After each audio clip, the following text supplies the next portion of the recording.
বক্তব্য রাখবেন।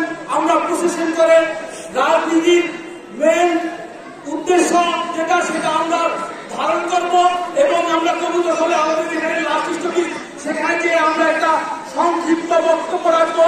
সেখানে আমাদের আজকের যে উদ্দেশ্য সেটা আমরা ঘোষণা করবো এবং আগামী দিনে ইনশাল্লাহ আপনাদেরকে সাথে নিয়ে আমরা এর প্রতিরোধ ব্যবস্থা করে দেবো। সরকারি ছাত্র বন্ধুগণ, আপনারা যা দূর দূরান্ত থেকে কষ্ট করে এসেছেন এবং আমাদের সঙ্গ দিয়েছেন, আপনারা ধর্মীয় দৃষ্টিকোণ থেকে মুসলমান হিসেবে মুসলমানদের পক্ষে অবস্থান নিয়ে আস্থা প্রমাণ করে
আমার বোন শহীদ কেন মুসলমানের রক্ত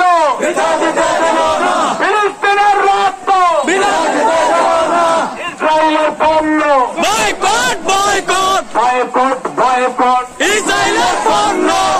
ইসরায়েলের পণ্য